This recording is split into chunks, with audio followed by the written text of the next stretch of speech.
सभी साधकों को और सबके अंदर बैठे परमात्मा को मेरा प्रणाम। मैं आराधना अरोड़ा अपने channel Aradhana Arora the unique प्राणा में आपका स्वागत करती हूँ। और आपसे मेरा निवेदन है, मेरे सेशन आपको मोटिवेट करते हैं तो आप इन्हें अन्य साधकों तक जरूर पहुंचाया करें, क्योंकि हो सकता है कोई अवेयर हो जाए या किसी को उसके प्रश्नों का हल मिल जाए। तो आइए इसी के साथ सेशन की शुरुआत करते हैं। और आज का जो टॉपिक है वो अमृत वेले के ऊपर है, यानी कि ब्रह्म मुहूर्त। और इसे आप बहुत अच्छे से सुनना और अपने जीवन में रूपांतरण लेकर आना, परिवर्तन लेकर आना। तो आइए शुरुआत करते हैं। मेरा काम है आध्यात्मिक सेवा करना, बिना स्वार्थ के, बिन लालच के, आपको आध्यात्मिकता के प्रति जागरूक करना। और आज का सेशन अमृत वेले की सच्ची महिमा के ऊपर है। अमृत वेला यानी कि ब्रह्म मुहूर्त। जीवन का उद्देश्य प्रभु प्राप्ति नहीं, बल्कि हमारे माध्यम से प्रभु का प्रकट होना, जो हमारा सच्चा स्वरूप है। तो तप से इतना हम तप करें कि प्रभु हमारे माध्यम से झलके। तप यानी कि साधना, ध्यान। मनुष्य चोला पाया है तो एक ही प्रयोजन है कि अपनी आध्यात्मिक यात्रा को पूरा करना, जीवन के साथ लय में रहना। जो भी साधक जो अभी सत्य को जाने नहीं है, आध्यात्मिकता को समझे नहीं है, उनकी बहुत सारी शिकायतें होती हैं कि मेरे साथ गलत क्यों होता है, भगवान तूने ऐसा क्यों किया है, पुकार सुन ले भगवान।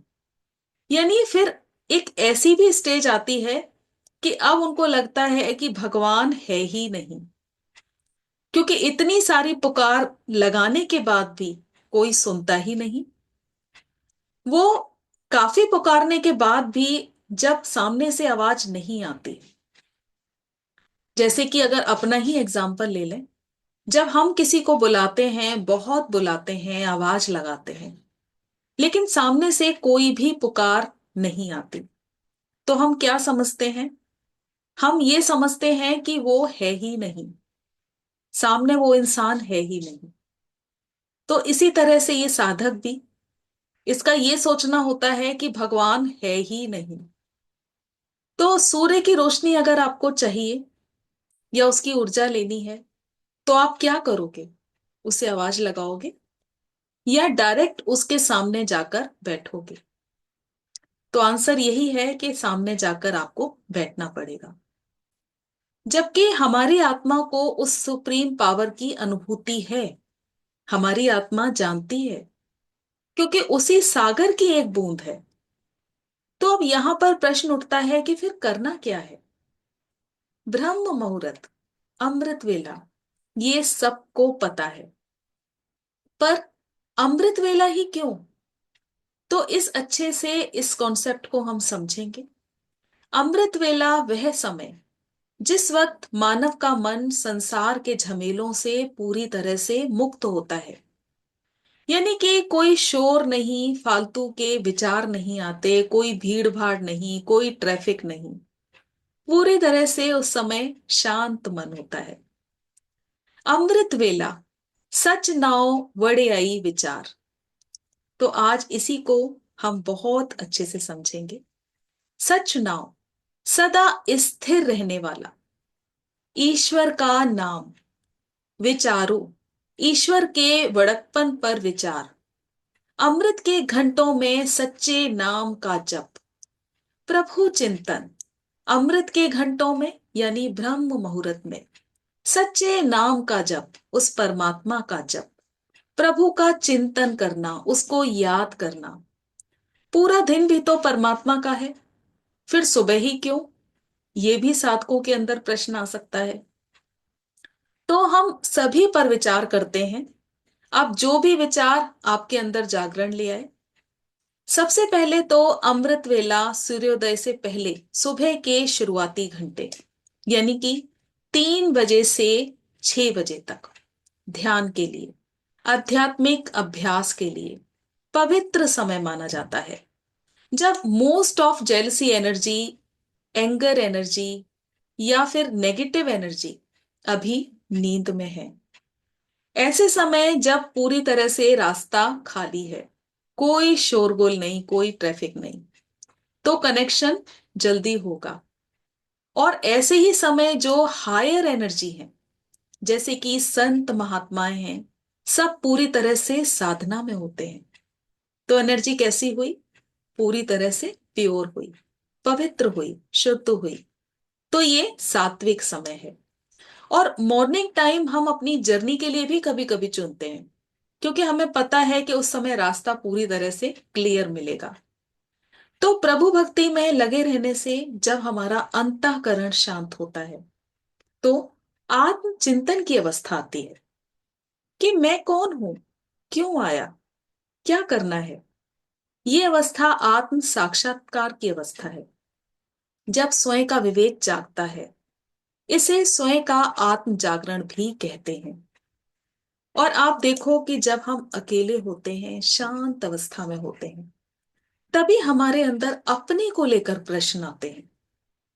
अदरवाइज हम अपनी जिंदगी में इतने गुम होते हैं कि अपने सत्य स्वरूप के अंदर देखने का हमारे पास समय ही नहीं। तो ये वही सात्विक समय है। सतगुरु जी कहते हैं कि जब आपके अंदर से ये जागरण आए, आवाज आए, तो ये ज्ञान भी आने लगता है कि आप और परमात्मा एक हो। बस आपको जागना है कि आप और परमात्मा एक हो, इसे समझना है। बहुत सोलिए वो समय, वो बेला जिसमें स्वयं की अनुभूति हुई, जागरण हुआ। वो समय हुआ जागरण वेला, अमृत वेला। कि अब प्रकृति से तालमेल बिठाओ, कि अब अमृत वेले उठकर उसका गुणगान करो, उसको धन्यवाद दो। उसने इतना सब कुछ आपको दिया है, ग्रेटिट्यूड दो। जिस समय हम अपने वास्तविक स्वरूप के सत्य का आत्म साक्षात्कार करते हैं, क्योंकि अब आप अमृत रूप हो गए, और इसी समय आप सत्य को समझेंगे। अमृत वेला परमात्मा से मिलन का समय है। जो आनंद प्राप्त होता है वो अमृत समान है। गुरुवाणी कहती है कि अमृत वेले में बोया गया परमात्मा का गुणगान रूपी बीज इतना पल्लवित पुष्पित होता है कि भक्त उसका फल जितनी मर्जी खाए और खर्च करे। यानी कि उस समय का गुणगान इतना सात्विक होता है, उस समय का तप, उस समय का ध्यान, उस समय की भक्ति इतनी सात्विक होती है कि आप उसका फल कभी भी और किसी भी समय खा सकते हैं, क्योंकि फिर आपके अंदर वो सात्विक गुण भी आने लगते हैं। तो यही वो समय है जब परमात्मा के साथ पूरी तरह से आप कनेक्ट हो सकते हैं। तो थैंक यू बोलें, ग्रेटिट्यूड करें, वो भी अपने पूरे मन से, ऊपर ऊपर से नहीं कि थैंक यू भगवान आपने मुझे सब कुछ दे दिया, थैंक यू, ऐसे नहीं कहना। बल्कि अपने पूरी अंतरात्मा से आपने ग्रेटिट्यूड देना है। इतने सात्विक मन से आप ग्रेटिट्यूड दें, सब कुछ उसका देने के लिए आपको, कि उसने आपको हर एक चीज दी, हर एक रिश्ता दिया, या जो भी रिश्ते दिए उनके लिए ग्रेटिट्यूड बोले, जो भी दिया उसके लिए ग्रेटिट्यूड बोले, लेकिन पूरी अपनी अंतरात्मा से। तो जो भी मिला उसका आप धन्यवाद कहो। जितना दिल से धन्यवाद कहोगे, उतना आपको ये आभास होगा कि ईश्वर तो हर ओर है।